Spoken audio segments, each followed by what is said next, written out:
Hey guys, got a surprise for you here very soon. Stay tuned, let's check out what it is.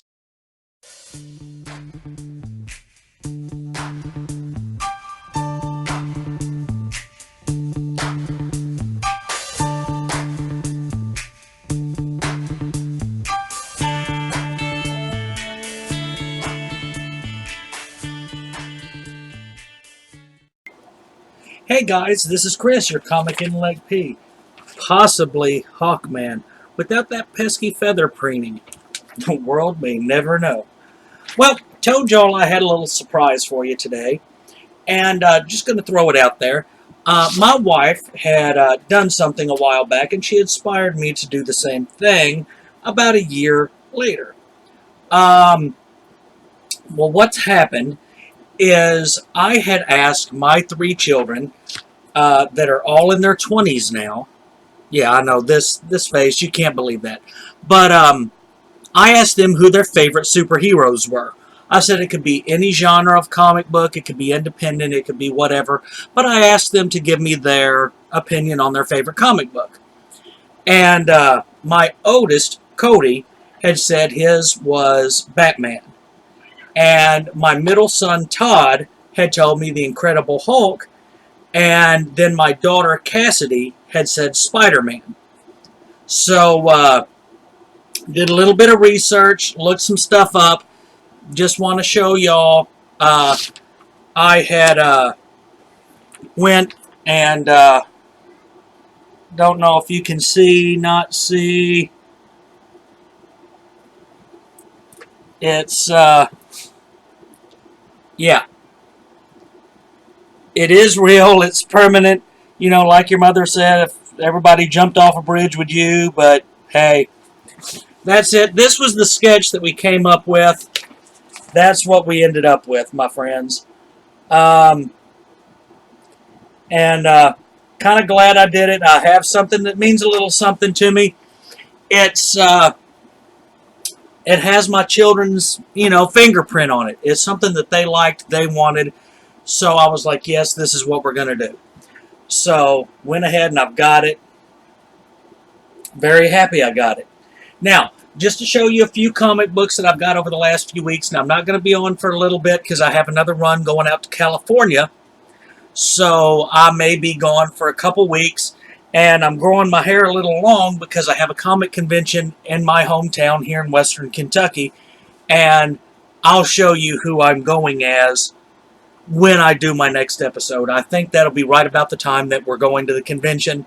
So you'll get to see who that is. So some of the books that I've got here recently, and I haven't been able to read this one yet, but the A.J. Abrams Spider-Man. Flip through it. I would really like to get the cover of just the mask with the little spider in the eye, but I do really like this cover as well.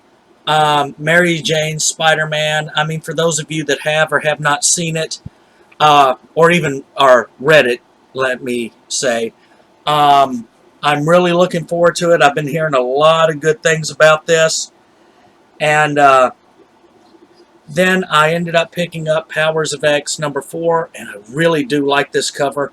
There was a couple different covers to choose from, but I just really, really, really like that cover. And I've really got into this series. Been kind of down on the Spider-Man and the Mutant and Marvel here for a little while. But House of X and Powers of 10 has really kind of brought me back into the fold a little bit. Become a very good fan. Kind of looking forward to seeing what happens when this 6th issue ends off of both of them and see where it goes from there. And now this one is one that has really intrigued me. Is actually a pretty good read. Flash Forward #1. Just the very last page on this. If you haven't picked it up and looked at it, Spider-Man, Superman, excuse me, introducing himself as who he introduces himself as. It's an older book, so I can probably say it. Yeah, he introduces himself as the President of the United States, and I was like, oh, well, that's pretty darn cool. So, but this cover right here, I really, really do like this cover. how they blended those darks with that lightning strike. Um, just really, really a neat cover. And I'm actually a fan.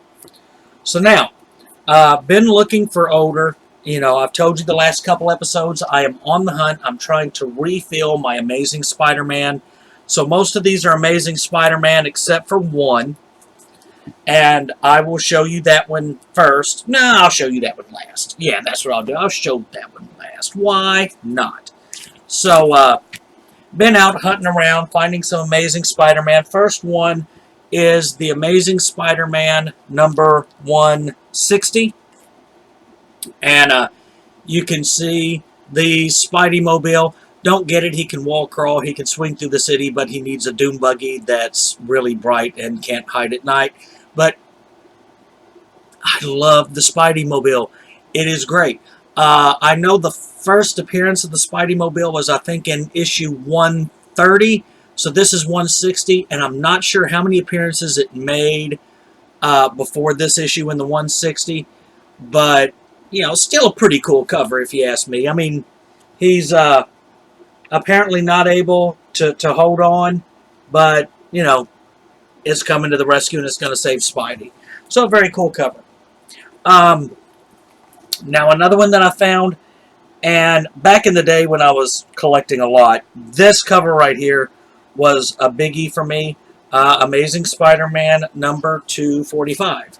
And when I saw that and saw, oh gee, he's figuring this out, it's Hobgoblin, you know, because I was big into Hobgoblin. Now, love the Green Goblin. Do not get me wrong. Green Goblin is probably my all-time favorite Spidey villain. You know, Green Goblin, Doc Ock, and Hobgoblin, they hold that special spot in my heart.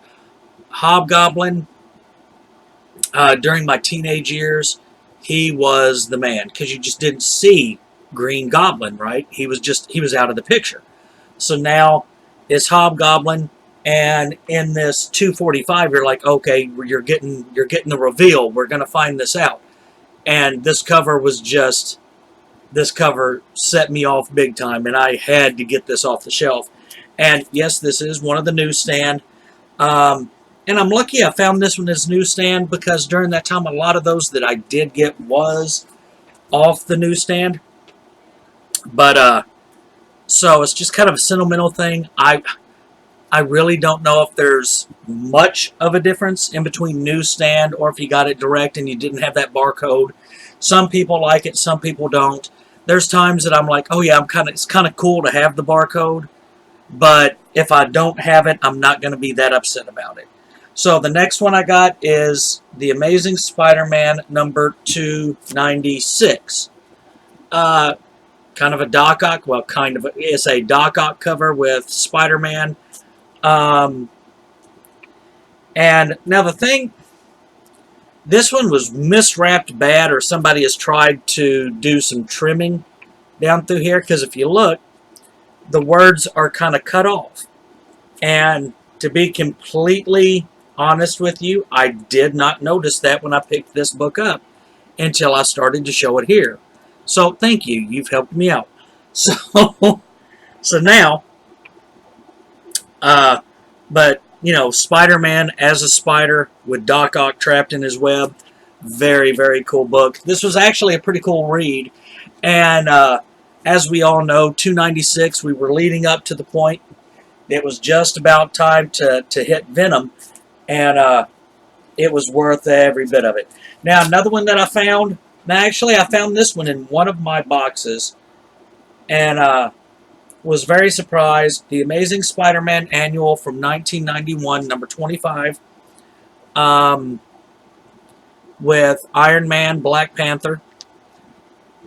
This cover is really, really cool. It looks like you got Ghost and Kingpin and Ultron in the background.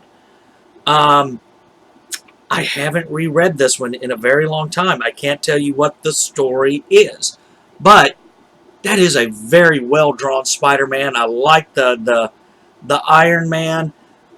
During this time, I mean, Black Cat, I wish they could have drawn him better, but he was that bluey black with the the stripes on the gloves, and it was kind of weird, but still a fantastic character. Now, it's I'm very happy that I was able to get a hold of this one, and that I found it and I didn't lose it. So now to the next one. Just got a couple left. So this one, The Amazing Spider-Man, number 328. McFarlane cover. And this is an Acts of Vengeance. Very, very neat cover. Showing Spider-Man just taking out Grey Hulk. And just the look on the Hulk. I love the way McFarlane drew the Hulk here. Grey Hulk, but he still has, let me see if I can get it. Come on, come on, come on, come on. A green tongue. But very cool book. This was a great read. And I actually really liked a lot of the McFarlane stuff that he did on Amazing Spider-Man. And I liked what he did on a lot of his other work too. Now that being said, this last comic book that I found is a McFarlane cover. But it was one that I haven't been able to find in a little bit. But I didn't want to pay the prices that they have on eBay that I found in other areas. Facebook, eBay, all the different places that you can go online and shop. But I was able to get, and I found this. And, Batman 423. Fantastic McFarlane cover. This could possibly be one of my favorite McFarlane covers. Now, some news that just popped out. I saw it in a magazine or something. They're actually doing a figurine of this Batman from this particular McFarlane cover. And I was really, really excited about that. I was like, oh, yes, I'm ready for this. I'm going to get that figurine. But then they showed the figurine. And she's not part of the figurine. I mean, this cover is iconic because he's holding that lady, protecting her. You know, you got the full moon, the deep reds, the bats, everything. But Batman is the constant, and he's saving her. And she's not going to be in the figurine. Or the, yeah, I don't buy that. I don't personally like that. So I'm probably not going to get that figurine.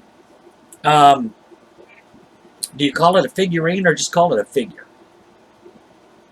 I'm not going to get it. But anyway, those are the books that I have for right now. Been doing some pressing, and got this book that I figured would have been a 9.2 when I had it. I think now could be a good 9.6, 9.8. Got very, very crisp edges now. Put it in a moisture bath. Got a little bit of humidity up in it. And it's going to be sent off soon. Also, Tim Bradstreet and the Punisher Max #1. Great cover. Just fantastic cover. I've got both of these cleaned myself and pressed. I want to take it off and I want to see what I can do. Now, I have decided to do something.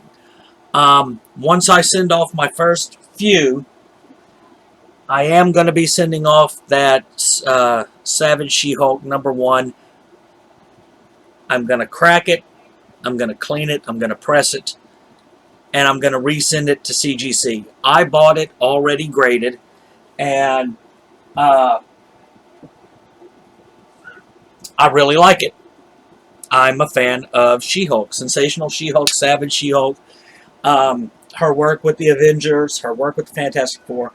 But I really like it, but I'm going to crack it open, I'm going to clean it, and I'm going to press it, and I'm going to send it to CGC, see if I can get a bump. Because I think that, I don't think, I know that's in one of the older cases when it got slabbed. So now I'm going to see if I can get a good bump on it, and I'm going to save the ticket, and we'll all see together when it comes back. So guys, that's it right now. Again, look at there. Yes, it is permanent, and it is not magic marker, and holy hell does it still itch. But as always, please like, leave me a comment, anything you want to see me do, anything you want to see my wife have me do, just go ahead and leave me a comment. Please like and share, because when I do reach 100 subscriptions, this Batwoman is being given away along with some comic books that I have set up. So guys, please enjoy your time. Let's all keep enjoying those comic books, and let's have a great day.